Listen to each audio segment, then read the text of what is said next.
Assalamualaikum warahmatullahi wabarakatuh.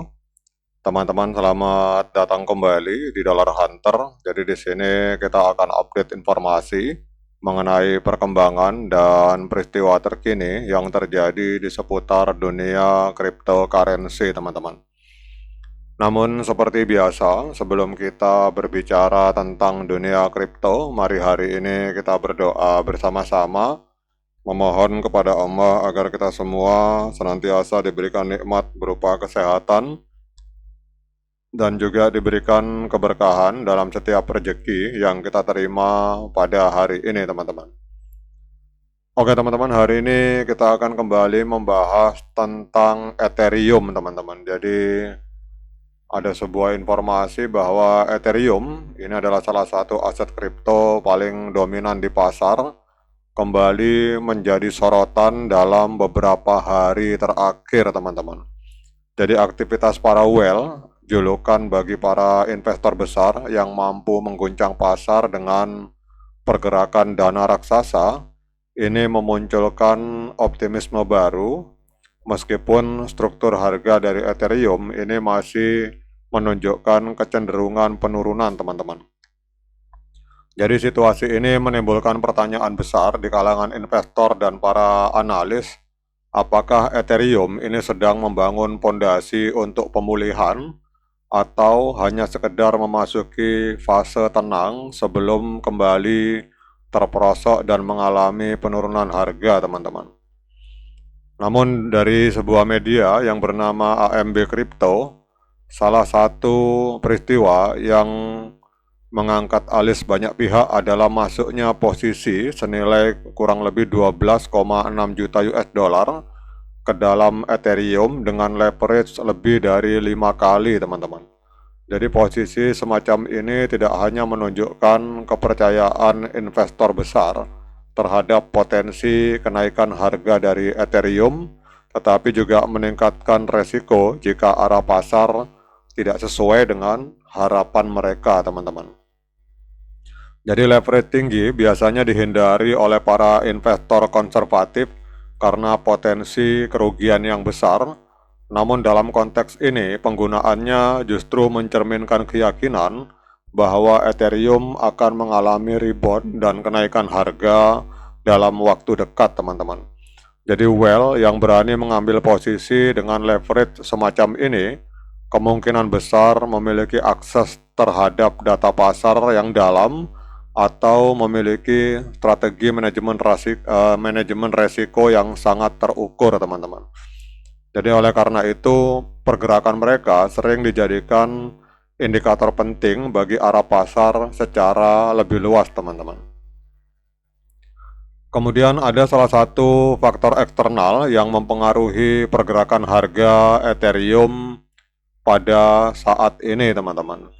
Jadi salah satu faktor eksternal yang mempengaruhi harga Ethereum itu adalah keputusan yang tertunda dari Komisi Sekuritas dan Bursa Amerika Serikat atau SEC terkait proposal yang diajukan oleh Grayscale, teman-teman. Jadi proposal ini bertujuan untuk memasukkan imbal hasil dari staking Ethereum ke dalam produk ETF mereka.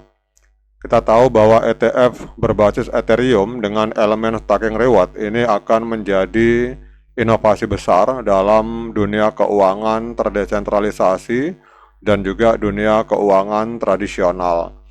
Jika disetujui, hal ini tidak hanya akan memperbesar minat investor institusional terhadap Ethereum, tetapi juga akan mendorong adopsi lebih luas terhadap praktik staking, teman-teman.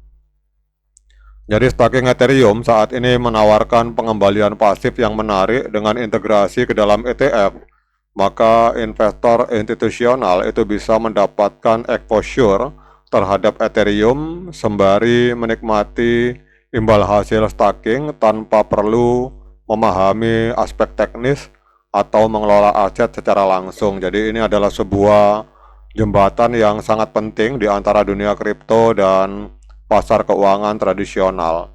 Namun keterlambatan keputusan dari SEC ini menciptakan ketidakpastian yang menahan laju pembelian secara besar-besaran teman-teman. Jadi banyak investor masih menunggu konfirmasi arah kebijakan regulator sebelum memasuki pasar dengan volume yang signifikan teman-teman.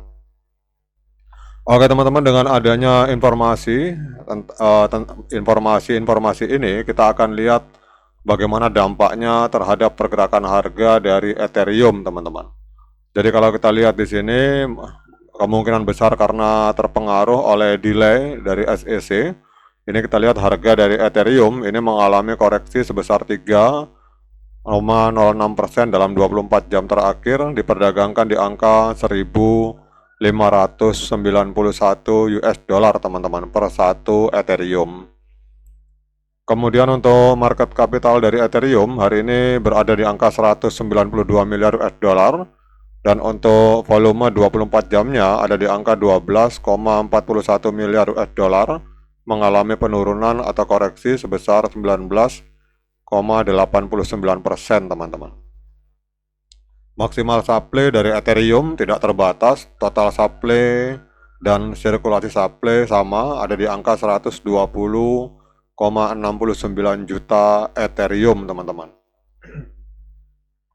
Kemudian kalau kita cek harga all time high, jadi 3 tahun yang lalu, tepatnya tanggal 16 November 2021, itu Ethereum pernah menembus harga 4.891 US dollar per satu token Ethereum teman-teman. Jadi kalau kita melihat dari harga all time high-nya, berarti Ethereum hari ini sedang koreksi atau sedang diskon 67,61%. Oke teman-teman, dengan adanya informasi ini, pertanyaannya apakah hari ini layak bagi kita untuk melakukan pembelian Ethereum? Seperti biasa, saya ingatkan kepada teman-teman bahwa saya bukan penasehat keuangan. Jadi apapun yang saya lontarkan dalam video ini sifatnya subjektif, bisa salah, bisa benar, sehingga jangan diikuti teman-teman. Jadi kalau teman-teman mau melakukan pembelian Ethereum, silakan lakukan dior dan investigasi secara mandiri, karena uang Anda itu adalah tanggung jawab Anda masing-masing. Oke teman-teman, kalau kita melihat di Ethereum, ini pada tanggal 1 Maret 2025 telah terjadi dead cross. Jadi MA50 memotong MA200 ke bawah teman-teman. Jadi kalau saran saya bagi teman-teman yang belum membeli Ethereum, sebaiknya menahan diri dulu, karena hari ini trennya adalah tren penurunan. Jadi kalau ada yang bertanya kapan saat yang tepat untuk melakukan pembelian Ethereum, saran saya sebaiknya kita tunggu golden cross di time frame daily atau hari teman-teman. Jadi pada saat MA50 ini memotong kembali MA200 ke atas, atau pada saat terjadi golden cross di time frame hari, maka itu adalah saat yang tepat bagi kita untuk melakukan pembelian Ethereum. Oke teman-teman, demikian update informasi kali ini. Tetap semangat menciptakan profit di dunia kripto. Sekian dari saya. Assalamualaikum warahmatullahi wabarakatuh.